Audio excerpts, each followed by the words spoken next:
ఉన్న బంగారాన్ని విడిపించి ఆ రోజు ఆన్లైన్ రేటుకే మేము కొంటాం. Sharma gold company. నమస్కారం. సుమన్ టీవీ ప్రేక్షకులకు శ్రీ క్రోధినామ సంవత్సర ఉగాది శుభాకాంక్షలు.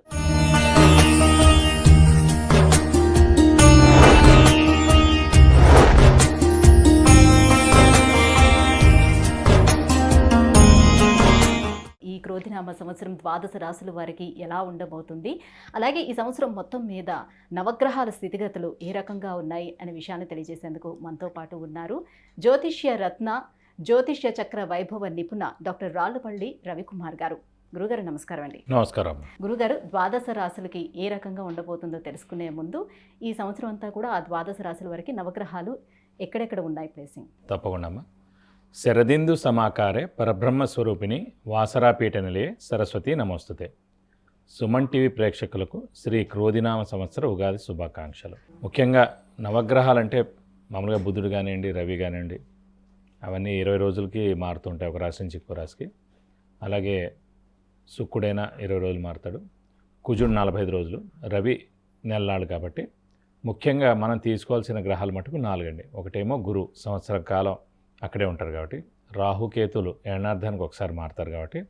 నెక్స్ట్ వచ్చేసి శని వచ్చేసి 2.5 సంవత్సరాలకు ఒక రాశి నుంచి ఇంకో రాశిలోకి మారుతారు కాబట్టి. ముఖ్యంగా మనం గోచారం చూసినప్పుడు, సంవత్సర ఫలితాలు చూసుకున్నప్పుడు మటుకు గురువు, శని, రాహుకేతుల పొజిషన్ ఈ సంవత్సరం అంతా ఎక్కడ ఉన్నాయో చెప్పుకుంటే సరిపోతుంది. ఎందుకంటే మనం ఏం గోచారం చెప్పుకున్నా కూడా ముఖ్యంగా ఆ 4 గ్రహాలని బేస్ చేసుకుని చెప్పాలి.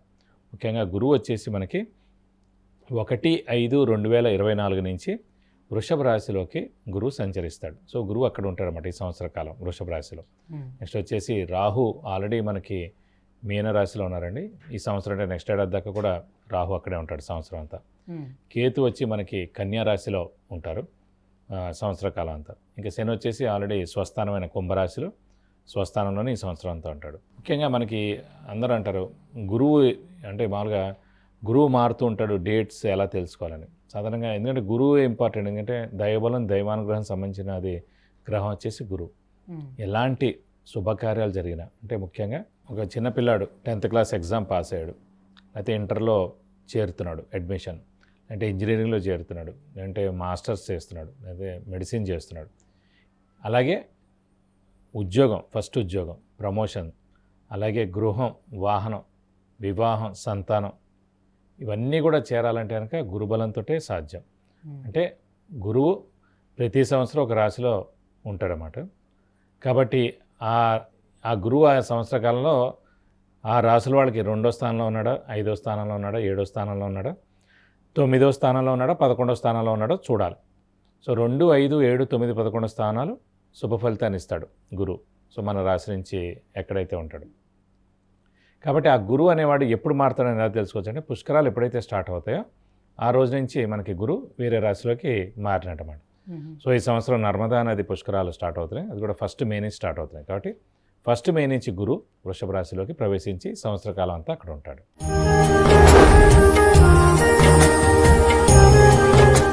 గురుగారు, ఇక వృశ్చిక రాశి వారికి క్రోధినామ సంవత్సరం ఎలా ఉంది?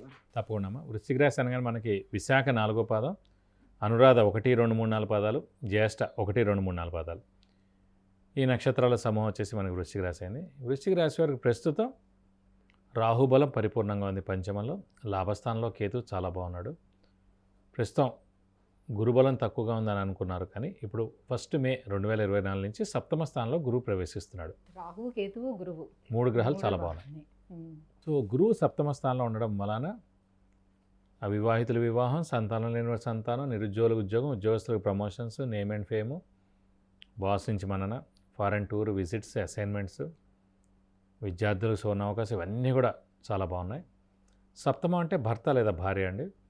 అలాగే వ్యాపారస్తుల పార్ట్నర్షిప్ కూడా 7మ స్థానం, ఇమీడియట్ బాస్ కూడా భార్య భర్తల అన్యోన్యత బాగుంటుంది, చాలా బాగుంటుంది. అలాగే 7మ స్థానంలో గురువు ఉంటే కనుక మన జాతకం రీత్యా కూడా ఇండివిజువల్గా లగ్నం నుంచి 7మ స్థానంలో గురువు ఉంటే టెంపుల్ కట్టడం, లేదంటే ఓల్డ్ ఏజ్ హోమ్ కట్టడం, లేదంటే ఎన్జిఓ ఆర్గనైజేషన్ స్టార్ట్ చేయడం, ఈ 3 ఉంటాయి జాతకంలో ఖచ్చితంగా. సో ఇప్పుడు ఈ వృశ్చిక రాశి వారి 7మలో వచ్చింది కాబట్టి ఈ 3 కట్టనైనా కట్టచ్చు, లేదంటే దానికి సహాయ సహకారాలు ఖచ్చితంగా చేస్తారు. ఎప్పటి నుంచి వాళ్ళ మనసులో ఉంటుంది. ఈ గుడి విషయం కానివ్వండి, ఓల్డ్ ఏజ్ హోమ్ కానివ్వండి, ఎన్జిఓ ఆర్గనైజేషన్ కానీ, సో ఖచ్చితంగా వాళ్ళు మెయిన్ పాత్ర పోషిస్తారు. ఈ గురువు సప్తమంలో ఉండడం వల్ల. కాబట్టి ఎలాంటి శుభాలు జరగాలన్నా కూడా గురువు చాలా బాగుండాలి. అలాగే సప్తమంలో ఉన్నాడు కానీ ఖచ్చితంగా అన్ని రకాల శుభాలు ఈ సంవత్సరం జరుగుతాయి. వాహనం కొనడం, బంగారం కొనడం, ఒక ఇంటికి మంచి వస్తువు కొనడం, అలాగే స్నేహితుల్ని కలవడం, అలాగే విద్యార్థులు కూడా పట్టుదల ఇవన్నీ చేయాలంటే టోటలీ వ్యాపారం ఉద్యోగం బాగుండాలి అన్నట్టు కదా. కంపల్సరీ బాగుంటుందండి. ఎందుకంటే సప్తమం అనేది చాలా ఇంపార్టెంట్ ఏ మనిషికి. ఎందుకంటే ఒక మనిషి ఇంకో మనిషితో మాట్లాడుతున్నాడు అంటేనే, ఒక మనిషికి హాయ్ చెప్తాడంటే అది సప్తమ స్థానం అనమాట. ఆపోజిట్ అనేదే సప్తమం కదండి. కాబట్టి ఆ సప్తమం బాగుందంటే మొత్తం ఆఫీస్లో కొలీగ్స్తో కానివ్వండి, బాస్తో కానివ్వండి, ఇంట్లో భార్య పిల్లలతో కానివ్వండి, అందరితో కూడా బాగున్నట్టే. సో ఈ ఏడాది అంతా కూడా మొన్నటిదాకా ఈ గురుబలం లేక చాలా ఇబ్బందులు ఎదుర్కొన్నారు వృశ్చిక రాశి వారు. అలా ఇది కాకుండా అర్ధాష్టమి శని మటుకు నడుస్తుంది. ఈ అర్ధాష్టమి శని మూలాన్ని సాధారణంగా స్థానచలనం, ఇల్లు మార్పు, లేదంటే ఉద్యోగ మార్పు, లేదంటే వేరే ఊరు ట్రాన్స్ఫర్ అవ్వడం, లేదంటే వేరే ఊళ్ళో కొత్త జాబ్ రావడం, లేదంటే ఫారెన్ టూర్ విజిట్స్ అసైన్మెంట్స్ రావడం, లేదంటే ఫారెన్కే జాబ్కి వెళ్ళడం, ఇలాంటివన్నీ జరుగుతుంటాయి. ఈ అర్ధాష్టమి శని మూలం కూడా అంటే కొంచెం చిన్న చిన్న యాక్సిడెంట్స్ జరగడం, అనారోగ్యాలు ఉండడం, ఇంట్లో పెద్దవాళ్ళు కానీ చిన్నపిల్లలు అనారోగ్యం చేసేందుకు అవకాశాలు ఉండడం, ఇవన్నీ కూడా జరుగుతాయి. కానీ గురుబలం అనేది సప్తమ స్థానంలో ఉన్నాడు కాబట్టి తక్కువ మోతాదులో ఏమైనా ప్రాబ్లమ్స్ ఉంటే జరుగుతాయి. ఎక్కువ మోతాదుల్లో ఉండదు. లాస్ట్ ఇయర్ ఏంటంటే అర్ధాష్టమి శని నడిచింది, గురుబలం లేదు. సో అప్పుడు ప్రమాదం ఎక్కువగా ఉంది చాలా అన్ని విషయాల్లో కూడా. గురుబలం తోడైంది కాబట్టి తగ్గుతుంది. గురుబలం తోడైంది కాబట్టి. అర్ధాష్టమి శని ఎప్పటి వరకు ఉంటుంది? ఈ అర్ధాష్టమి శని నెక్స్ట్ ఏడాది ఏప్రిల్ దాకా ఉందండి. సో నెక్స్ట్ ఏడాది ఏప్రిల్ దాకా ఈ చిన్న చిన్న ఇబ్బందులు, శ్రమ, కాలం, ధనం వ్యర్థం అవడం, అవసరానికి డబ్బులు సమకూరకపోవడం, రావాల్సిన బాకీలు ఆలస్యం అవడం, అప్పులు ఎక్కువ చేయాల్సి రావడం, షూరిటీస్ కూడా పెట్టకుండా ఉంటే మంచిది, మధ్యవర్తితో వహించకుండా ఉంటే మంచిది, స్పెక్యులేషన్స్ జోలికి వెళ్ళకండి ఈ ఒక్క ఏడాది మటుకు. వివాహం, సంతాన యోగం ఎలా ఉంది? ఖచ్చితంగా అవివాహితులకు వివాహం ఖచ్చితంగా అవుతుంది. ఎందుకంటే సప్తమ స్థానం అంటేనే వివాహ స్థానం. అలాంటి ప్లస్ సప్తమ స్థానం అంటేనే భార్య స్థానం, లేదంటే భర్త స్థానం. కాబట్టి అలాంటి సప్తమ స్థానంలోనే గురువు వచ్చాడు కాబట్టి ఖచ్చితంగా అవివాహితులకు వివాహం అవుతుంది.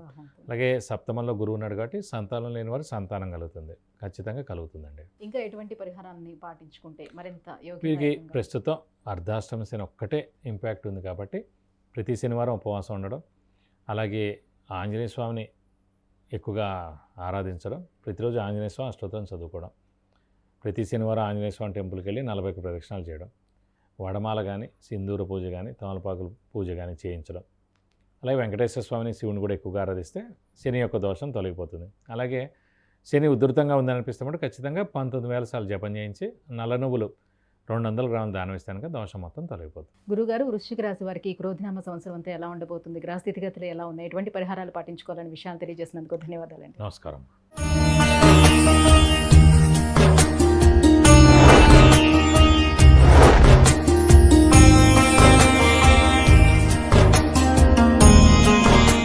విద్య, ఉద్యోగం, విదేశీయానం, వివాహం, వాహన యోగం, గృహయోగం, సంతానం, ఆరోగ్యం, వీటన్నిటి గురించి తెలుసుకోవాలంటే గురుగారు అపాయింట్మెంట్ కోసం కింద స్క్రోల్ అవుతున్నటువంటి నెంబర్లకి మిస్ కాల్ ఇవ్వండి, లేదంటే మెసేజ్ చేసి అపాయింట్మెంట్ తీసుకోవచ్చు. సుమన్ టీవీలో మీ పర్సనల్ అండ్ బిజినెస్ ప్రమోషన్స్ కోసం కింది నెంబర్కి కాంటాక్ట్ చేయండి.